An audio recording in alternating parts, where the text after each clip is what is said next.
to talk to us about supporting the education of unaccompanied homeless youth who are part of a segment that we are very excited to have with us, Jan Moore, who is celebrating her 20th year at the Serve Center at the University of North Carolina in Greensboro.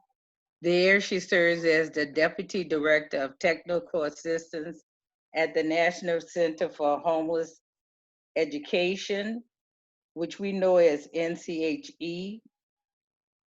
It has been helping educators, advocates, and others on issues related to students experiencing homelessness, foster care, and or trauma.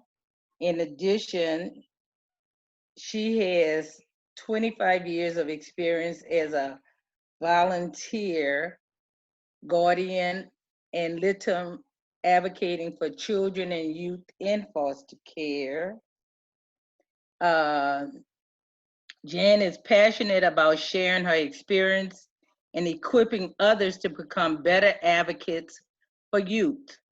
Also with her in this presentation is Yatisha Blight, who joined the Serve Center at the University of North Carolina in Greensboro in January 2021 and serves as a program specialist at the National Center for Homeless Education, NCHE. She has more than 15 years of experience in education during this time. She was a classroom teacher, school counselor, and district office administrator over homeless and foster care students. Yatisha is passionate about advocating for vulnerable populations and is committed to empowering other professionals on their journey to become better advocates for children and youth and families. Hear them as they come to us to help us understand more about supporting the education of unaccompanied homeless students. We thank them for their service.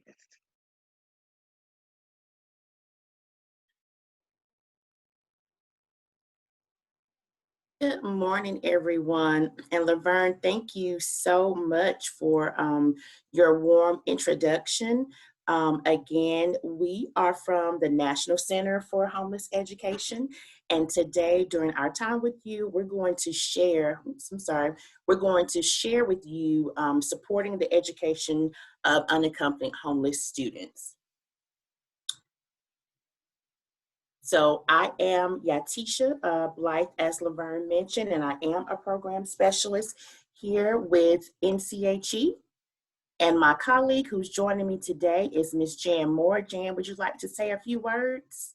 Hi, everybody. Just glad to be with you and looking forward to discussing unaccompanied homeless youth. Thank you, Jan. So in case you guys are not familiar with the National Center for Homeless Education, we actually operate the U.S. Department of Education's Homeless Technical Assistance and Information Center. And so any information that is shared with you guys, any resources that we have on our website, our information is actually vetted by the U.S. Department of Education. So we just didn't want there to be any confusion about that. There are some great advocacy groups out there like NACE and like Schoolhouse Connection, but when it comes to information being vetted by the U.S. Department of Education, and that is the information that comes from us. Our website, our link is there for you in red. Take some time, if you haven't already, to go on our website, get familiar with the resources and services that we or resources and information that we provide. We also do have a helpline, and the 800 number is listed on the screen. You guys, as liaisons, can give us a call if you have questions about anything, or if you'd rather shoot us an email. Then we also have a helpline email account, and you can send your questions directly to us, and someone will assist you as soon as possible. Also, here's a link for our products and our listserv. There are all types of products, literature, resources that are available to you. There's homeless education posters, as well as booklets and brochures. And then if you would like to be a part of our listserv, there is a link on our page, and you can join up and be a part of that ongoing communication about NCHE and any updates that we might receive from the U.S. Department of Ed. For those of you that are on social media, there is our Twitter account and our Facebook account information if you would like to follow us socially. Okay, so in today's session, we're going to cover a few things with you. By the end of the session, we hope that you will have learned who are unaccompanied homeless youth, as well as what are some good strategies to use when identifying them. Also, what are their educational rights? And then how should we serve them in school? We'll also talk a little bit about what the liaison role is and how unaccompanied homeless youth are served in school. And then lastly, we'll spend some time talking about that transition to post-secondary education for unaccompanied homeless youth.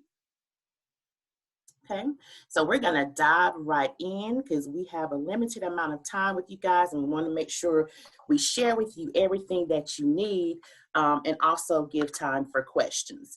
So first, let's look at homeless. You guys have probably seen this before, those words fixed, regular, and adequate nighttime residence. When it comes to unaccompanied homeless youth, we do first have to look at the homeless definition. So someone is considered homeless, or a student is considered homeless if they are a child or youth who lacks a fixed, regular, and adequate nighttime residence. And in that, we also look at those who are sharing the housing of others due to loss of housing, economic hardship, or some similar reason. So those are probably your children and youth that you would consider to be in a doubled up family situation. These are also your children and youth who may be living in hotels or motels, trailer parks, campgrounds, due to a lack of adequate alternative accommodations, as well as your children and youth who may be living in an emergency or transitional shelter, a public space that's not been designed for dwelling or for human beings to live in. Also, there are situations that are considered to be under the definition of homeless that involve, people living in a car, park, an abandoned building, substandard housing situations, bus and train depots, or any migratory children who may be living in one of these above circumstances. And please keep in mind that for eligibility, we always want to solely focus on what the current nighttime living arrangement is, regardless of a student's immigration status, regardless of if the student has been emancipated or their age. So when it comes to them meeting the definition of homelessness, we really have to look at their current nighttime living arrangements. Okay, so identifying unaccompanied youth does caution us to do two things, or to take into consideration two things. So by definition under the McKinney-Vento law, you have to consider first off, what is the student's living arrangement? Do they meet the definition of homeless? And then secondly, you have to consider, are they truly unaccompanied? Meaning, are they not in the physical custody of their parent or guardian? So for a youth to be considered an unaccompanied homeless youth, these two criteria have to be met. They have to meet the definition of homeless and truly be unaccompanied, meaning they're not in the physical custody of their parent or guardian. Down at the bottom of this page, we do have a youth eligibility flow chart. So I do think that this PowerPoint will be shared with you guys at a later time. And so if you're ever having some questions about youth eligibility and the flow chart of how things work, you can definitely use this link, and I'm pretty sure it will clear up some questions that you may have. And I want to share with you guys just briefly, because I know that sometimes in thinking about the definition of an unaccompanied homeless youth, sometimes it can get tricky. And so students can be unaccompanied, but that doesn't mean that they're automatically homeless because they're not in the physical custody of their parent or guardian, okay? So for example, let's say there is a student who's living with a family member, a grandparent or an aunt or an uncle, but the arrangement has been made for them to live with that family member. So they've not necessarily experienced some form of housing crisis, or there's not been a loss of housing, or if maybe they're just doubling up for financial reasons or some other reason. But they may be living with this family member and not be with their parent or guardian. If there's an arrangement as to why, and if there's a plan in place, then that youth could be considered unaccompanied because they're not with their parent or guardian, but it doesn't necessarily make them homeless, okay? So here we have a little scenario that we're going to share with you, and hopefully this will make understanding what an unaccompanied homeless youth is a little bit easier for us. So we have Willow. Willow moved in with her grandmother after Willow and her mother decided that they should live apart for a while. If the mother and grandmother signed a provisional custody mandate, and grandma has adequate space in her home and she's agreed to care for Willow, does Willow meet the McKinney-Vento eligibility criteria? So in the chat, someone let us know, just say yes or no. Does Willow meet the McKinney-Vento eligibility criteria? We're getting lots of no's. Correct. Willow does not meet the eligibility criteria, okay? So let's say a few months have passed and now Willow has decided she doesn't want to stay with grandma anymore. She's tired of following grandma's rules. She needs a break from her and she wants to go and stay with her boyfriend's family. So what about now? Does Willow meet the McKinney-Vento eligibility criteria because she's staying with the boyfriend's family? Is that a yes or a no? Or maybe they need more information to determine that. Yeah, somebody says need more information. Somebody says maybe. Absolutely. Somebody says it depends on the age. It might depend on the age in terms of whether she's mature enough to make those kinds of decisions. But remember, McKinney-Vento eligibility is not dependent on age. Yeah, lots of people need more information. Correct. And we absolutely do need more information. I mean, it's possible that she could be, but we definitely need more information before we can make that determination. And also, with Willow being unaccompanied, it's probably going to be a good idea to maybe speak with the family or the parents to kind of see what's going on. But again, with her being a youth, you have to make sure that you have Willow's consent to have that conversation with them. Okay, so now we're going to move into some data points about Louisiana's homeless data, and this is from the 2018-19 school year. So in Louisiana, the homeless children and youth that have most been identified are in pre-K or in grades 11 or 12. But the grade with the most identified homeless children and youth has been ninth graders. So that was at 1,538. And again, this is 2018-19 data. But while I'm going over some of these data points, I want you guys to kind of think about the things that you're seeing and hearing the things that I'm reiterating from the data. So 26% of your homeless children and youth are chronically absent. And then when it comes to your unaccompanied homeless youth, 17% of Louisiana's homeless children and youth that have been identified are unaccompanied. 17% in Louisiana. Nationally, that percentage is at 9%. So there's some reason that Louisiana's number is higher. Is it that there are actually more unaccompanied youth across your state? Or does it maybe have something to do with the way children and youth are identified in your state? 1% of all unaccompanied homeless youth are unsheltered in Louisiana, but nationally that percentage is at 4%. And so with this data, that number is a little bit lower than what we see nationally.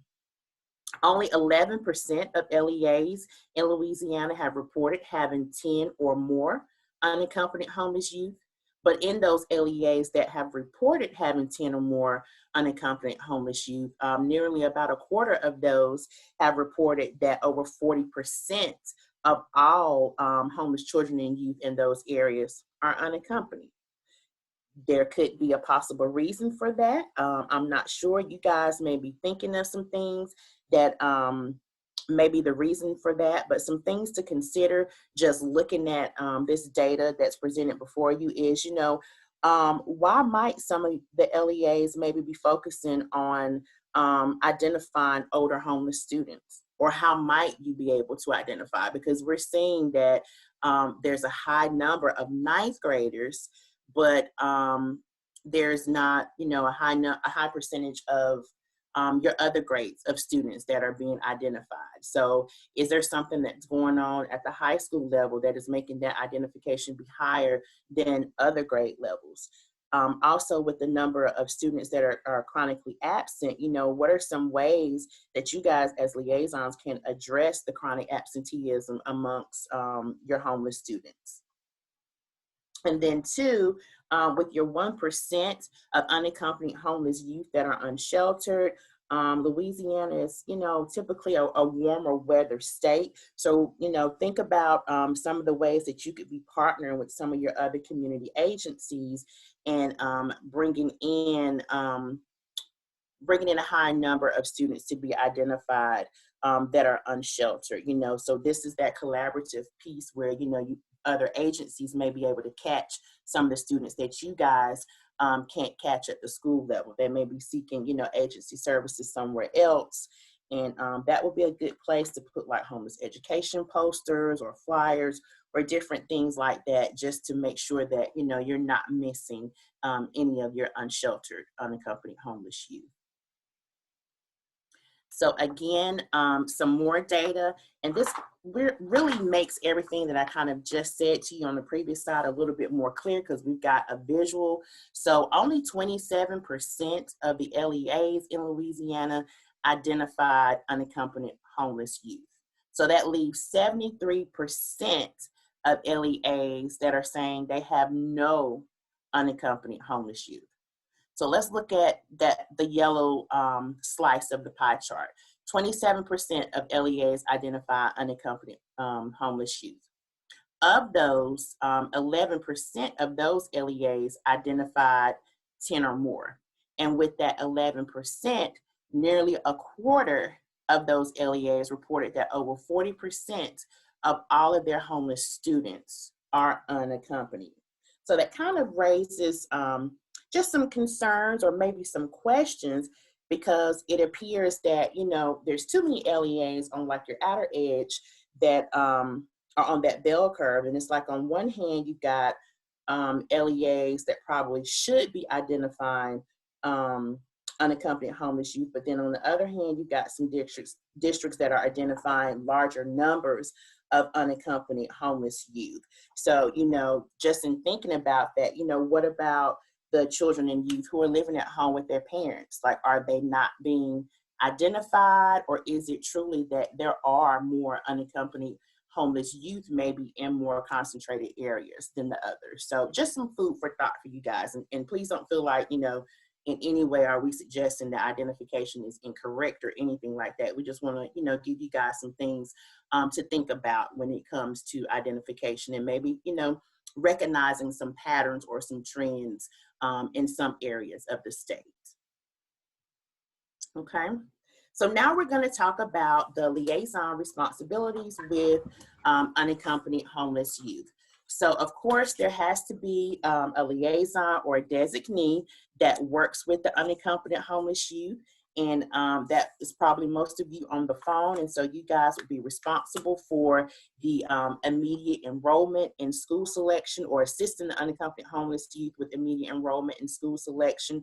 And you want to make sure that you're giving priority to what the views are of the unaccompanied youth.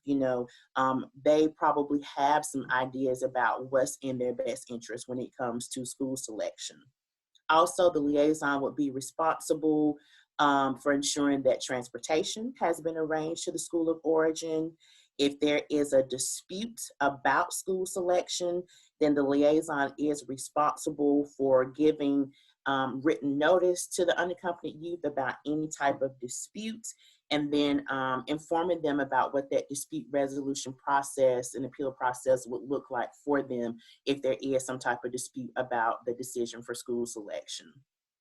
The liaison should also be sure to remove any type of barriers to the students' academics when it comes to like the credits that they receive. So there should not be any barriers to them receiving credit. They should be able to receive, if not full, at least partial credit. So you want to make sure any barriers have been removed when it comes to them earning their credits.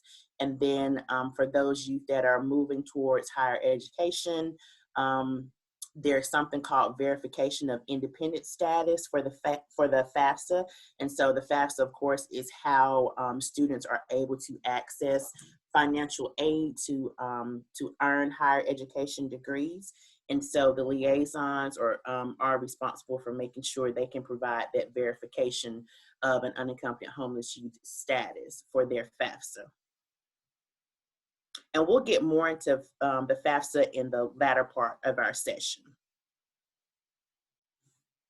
Also, when it comes to unaccompanied youth, just please remember that there is no age limit for McKinney-Vento.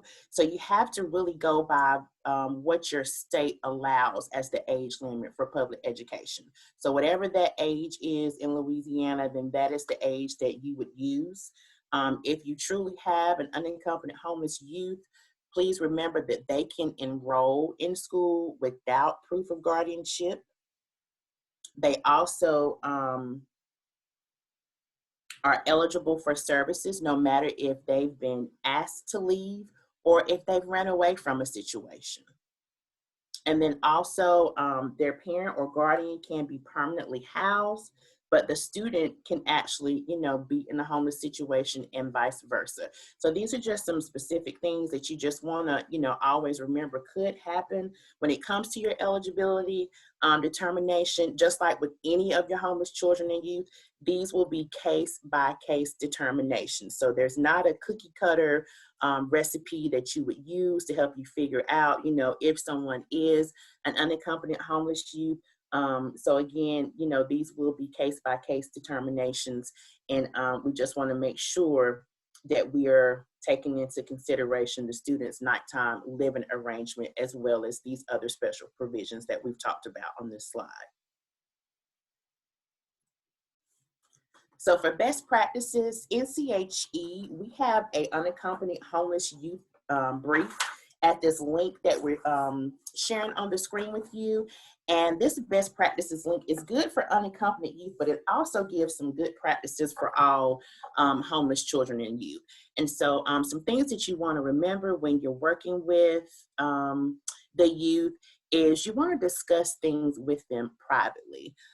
We don't want to have, open conversations and overshare. Identification, is confidential, so it is something private anyway. And we want to make sure that we're being as sensitive and compassionate as possible when we're talking to our youth. And so we want to make sure that we're using trauma-informed principles, make sure that, we're asking questions without being too intrusive. And we have to definitely remember when it comes to youth, they may have not had great relationships with other adults. And so they may not trust adults. And it may be a bit of a challenge for some of them to open up and share information with you. So just make sure that you're, being as sensitive and compassionate as possible.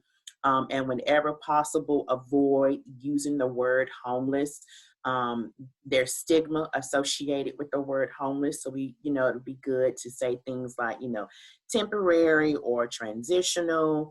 And for your doubled up youth, if they're in a doubled up situation where they're staying with the family, you definitely want to make sure you're asking their permission before you speak with whomever the host family is. So just like when we were discussing the Willow scenario a few moments ago. You just want to make sure that you get their permission and get their consent before you start speaking with people, because the relationships they're having with host families can be different or difficult. There can be some strain there. You just never really know what they're going through. So you want to make sure you're getting consent before speaking to anyone. So now we're going to look at what are good strategies to identify unaccompanied homeless youth.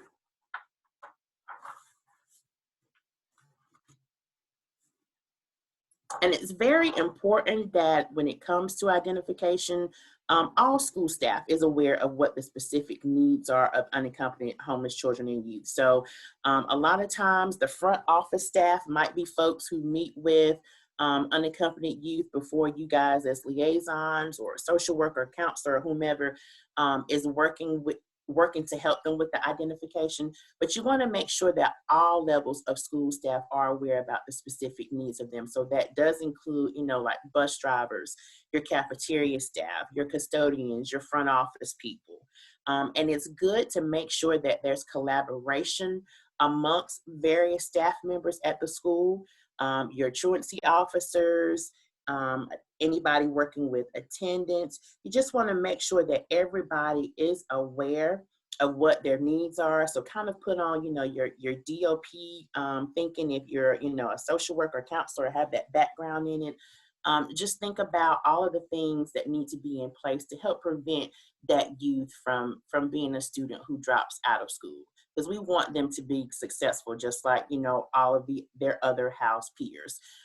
So make sure to raise awareness, you post like educational posters, have brochures, have booklets, whatever awareness materials you guys have, just make sure they're out and they're available for folks so that they do know what McKinney-Vento is and that they do have rights, and these, are the people that you need to contact or speak with, or whatever information you have around awareness. Just make sure it's readily available and in locations where youth will see it, as well as those that offer support to you can see it as well, and make sure they're getting connected to the resources and services that they need.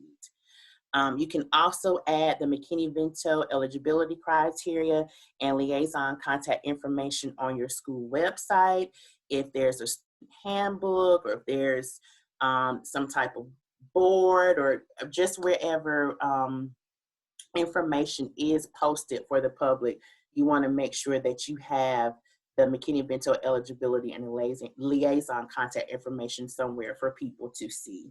And anytime anyone goes through some type of, traumatic event, it can be difficult. It can be hard. So losing your housing is definitely a traumatic event. If it's family dysfunction, whatever has gone on, it can be very traumatic for a young person. And so creating that environment or that culture where students feel safe and they feel welcome and they feel wanted, it really, makes all the difference in the world when it comes to identification. Other things you can do is to help teachers include homelessness into their curriculum. And so we also at NCHE do have a PDF document that you guys can look at, and it's called Research Summary Teaching and Classroom Strategies for Homeless and Highly Mobile Students. That is a good PDF resource for you guys to check out to help with how to incorporate homelessness into the classroom. Community and school-wide events are also great ways to inform individuals about homelessness and raise awareness. As a former homeless liaison myself, National Hunger and Homelessness Awareness Week was a community-wide event that really was instrumental in raising awareness. It raised awareness not just for schools, for teachers and staff and for students, but also getting the community involved and, planning any type of events where there's like food drives or, making sure that people are food secure, or if it's just some type of awareness day where someone, talks about it, or if there's a guest speaker or things of that nature. But those events are really instrumental in making sure the word is out there about homeless education. I'm sorry, about homelessness, and you can incorporate the homeless education piece into it as well. Other ways would be to collaborate with your local youth serving agencies. So whatever agencies that are in your local area, make sure you're providing them with information as often as possible. Again, these will be some of the folks that can capture some of the youth that you guys are missing in the day-to-day of school life. So make sure you're collaborating with them. And it's good to have like a joint referral process. So that way you have a system in place that helps speed along that identification. So if it's a particular youth shelter that you have a relationship with, or another youth serving agency, whatever your residency questionnaire or form is, you know, it may be a good idea for them to have some on hand. They can help get that completed and taken care of, and then have a conversation with you as the liaison, just to make sure, you know, the facts are correct, or however your process works in your LEA. Just having some type of referral system between the agency and the school is always good to help speed along the identification process. And that way youth are able to access their free public education as quickly as possible. Other suggestions for identification, you can use your social media and public service platforms. Also, you can visit areas where out-of-school youth might congregate. If there's like areas in your downtown area where youth like to congregate, bus depots, train stations, parks, any public places where youth like to congregate, it is a good idea to visit those areas and make sure information is available to them. Also, include the McKinney-Vento rights on information that is designed to entice out-of-school youth to come back to school and re-enroll in school. We also have some youth awareness materials at NCHE. If you use this link, it will take you to our educational rights poster for youth, as well as our higher education poster.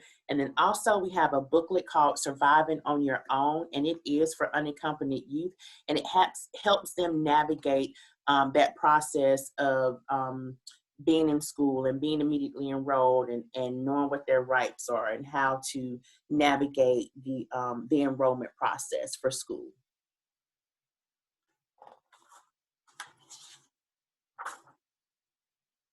All right. So now we're going to move to how we should serve unaccompanied youth in schools. And I'm going to turn it over to Jan, and she's going to guide us through the second half of our presentation. Thanks, Tisha. We're going to move into really the nitty-gritty of serving kids. And so if we can go ahead and go to that next slide, we'll talk about some enrollment. Just a few reminders. We can't require a caregiver to obtain legal guardianship of a student either before we enroll them or as a provision of enrollment. So in other words, they have to be enrolled immediately, and you can't enroll a student and say, oh, you have to provide legal guardianship papers in a certain amount of time. So you can't prohibit the enrollment after you get them in there. And parental consent, this is under FERPA, parental consent is not required for transfer of records to an enrolling school. So you as an educator with an educational interest in the student should transfer records if a student is transferring, and the sending school should transfer those records to you. The parent does not have to give approval for that. We have some samples on our website of some forms to replace proof of guardianship, and you are welcome to download those and take a look and modify those if you need them. There are 3 methods of enrollment. These are the only 3 methods of enrollment I've ever heard of enrolling homeless or unaccompanied students. Either the student can enroll himself or herself if it's a student who's either 18 or they're mature enough to be able to do that. If there is a caregiver involved, the caregiver could enroll the student if that caregiver feels comfortable enough to do it, or the liaison can enroll the student. So those are 3 options for you. We wanted to quickly just walk through this scenario. We got a little bit behind, so we'll do this really quickly. Just walk through this scenario. Due to dysfunction at home, Mario left home and is temporarily staying with a friend's family in another school district. He is eligible for McKinney-Vento services, so that's not the issue. He wants to remain in his school of origin. So what would you do? So maybe you can just chat some ideas in the chat pane. How would you handle this? Somebody says provide transportation, allow him to remain enrolled.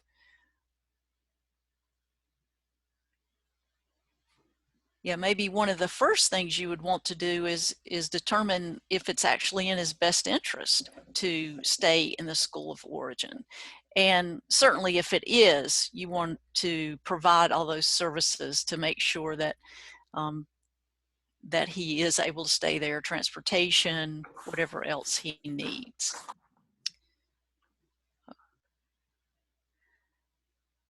Yeah, everybody says allow him to remain, and we certainly understand that. We've had that drilled in our heads. Absolutely, he has the right to remain there if it's in his best interest. Totally agreed.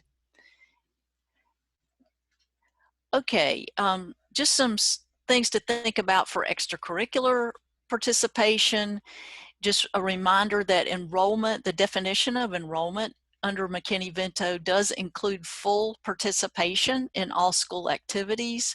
So you can use, if you are in an LEA that gets a subgrant, you can use your McKinney-Vento subgrants to use with, or to assist with program fees if you need that. And just for signing purposes and decision-making for a youth to participate in school activities, you go right back to those same 3 options we just talked about for enrollment. The youth can sign for himself, the liaison can sign for the youth, or if there's a caregiver involved, that person can sign for the youth. So again, just those 3 options.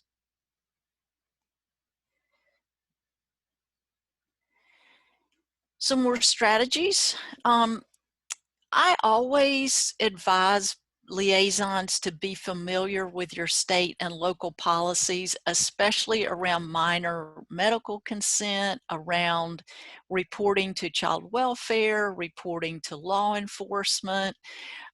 If there are situations, I mean, certainly as educators, you're required to report abuse and neglect, but if there are situations that you need to report either to child welfare or law enforcement, then please be very upfront with the student about what they may, when you're having that conversation with them, just let them know, here are the things that if you tell me this, I'm required to report. And then if they do tell you, then just let them know what the process is. So for example, you have a student who said, I'm being abused. So you have to report that, and you just explain to them what the process is. You're going to call child welfare, they're going to come out and investigate, offer to stay with the student during that the interview by child welfare,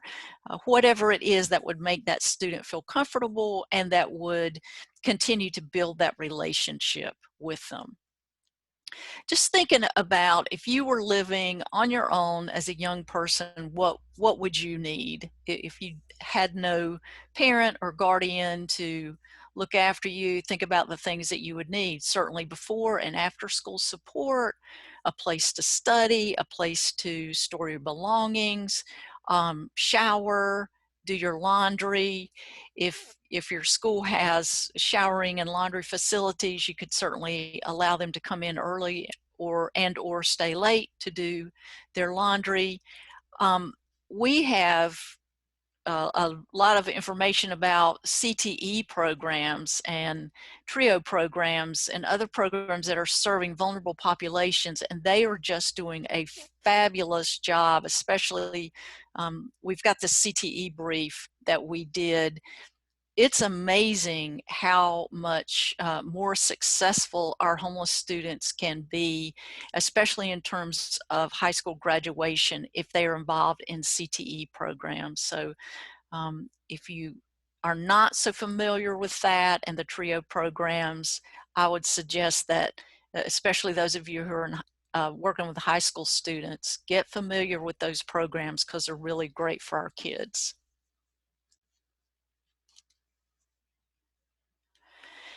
So there were some questions originally about post-secondary education, so I just wanted to touch on this.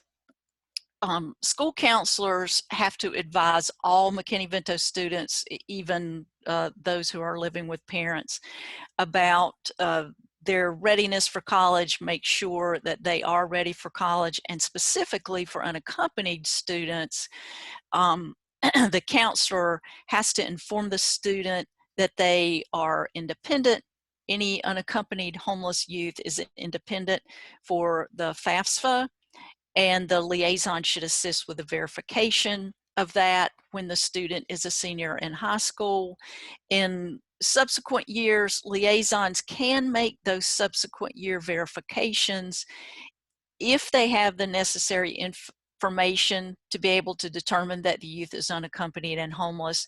There's no requirement to do that, but if you can, it just makes things a lot easier.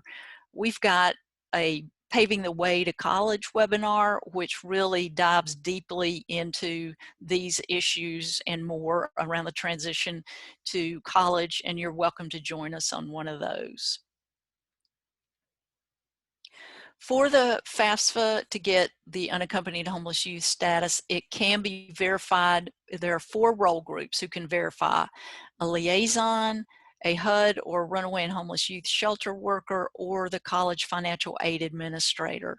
If the student was not identified in high school and has never stayed in a shelter, then the way the law is written is that the college financial aid administrator must make that determination of whether a student is unaccompanied and homeless.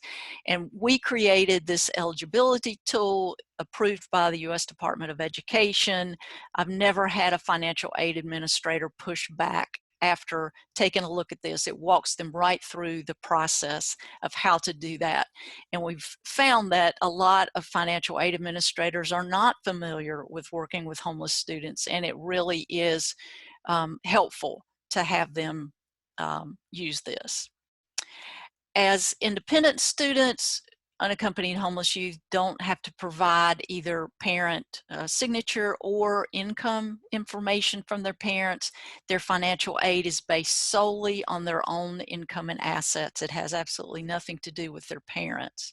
We've got more information on our higher ed webpage, and we've also got a scholarship page, which gives some really good ideas for scholarships for our homeless students.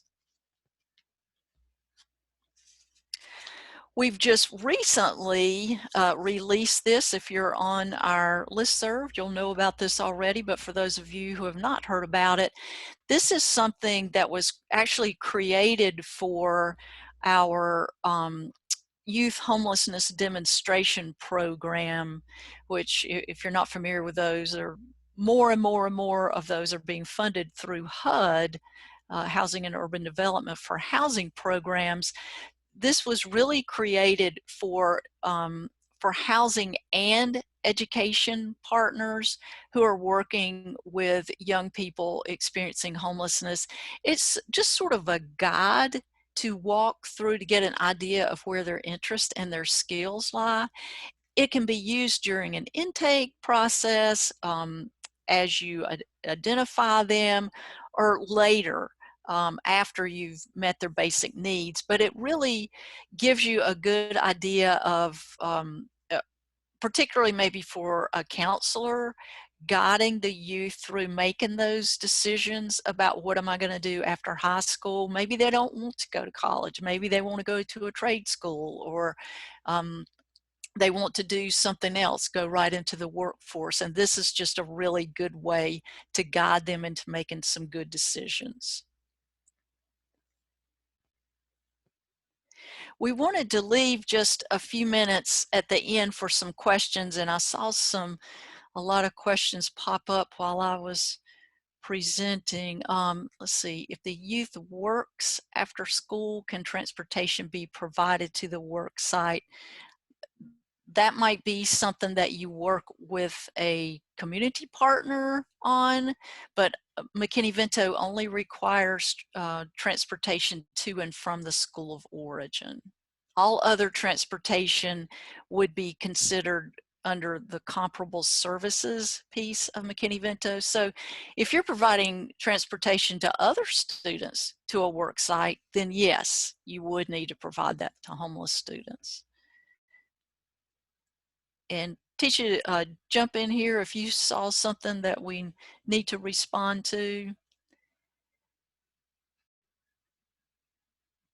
Okay, somebody says, what if the caregiver does not want to enroll them? So sometimes that's the case. The caregiver will allow a student to stay there, but they don't want to be involved in anything with the school, and that's perfectly fine. We appreciate them giving the student a place to stay. It does not mean that you report to child welfare unless the student is being abused or neglected. If the caregiver has opened up a home and just said, you can stay here, but I don't want to be involved in educational issues, that's perfectly fine. So either the student or the liaison could enroll.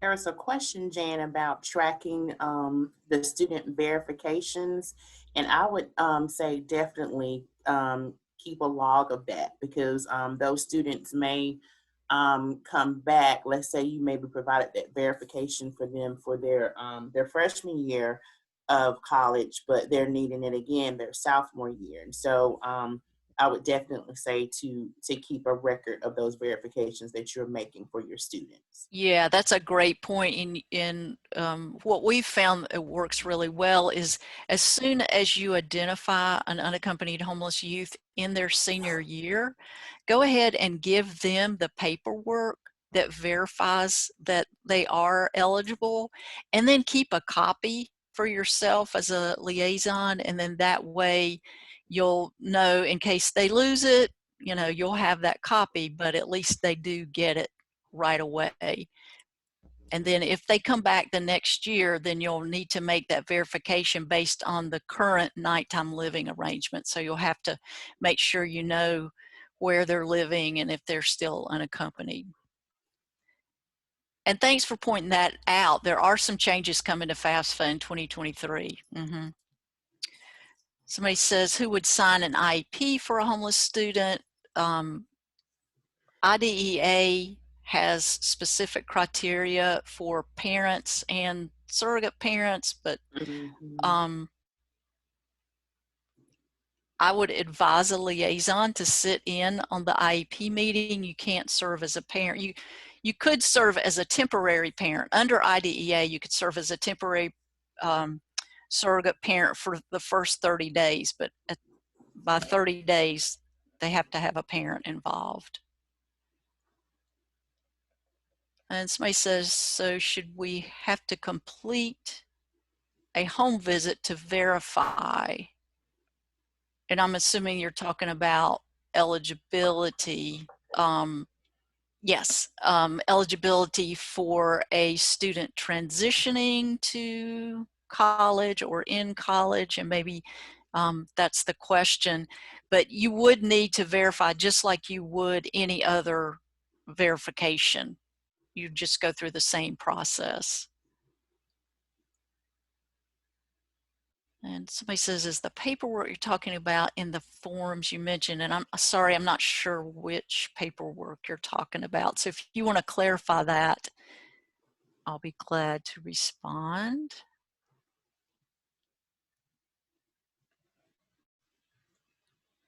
And while we're doing that, Tisha, you want to go ahead to the next Sure. slide? We just had some resources we wanted to leave you with. All of our unaccompanied homeless youth resources are on one page with lots of links. And for those of you who are not familiar with our Homeless Liaison Toolkit, we've got several chapters. All our chapters are by topic, and several are related to youth. So identification, determining eligibility, and then the one that's focused solely on unaccompanied homeless youth.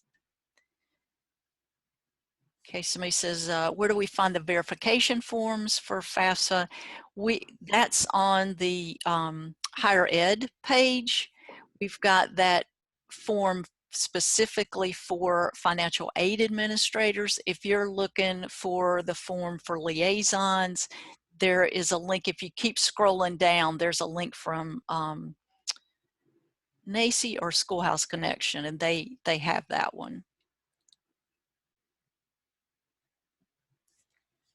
Okay, and then last slide, here we are.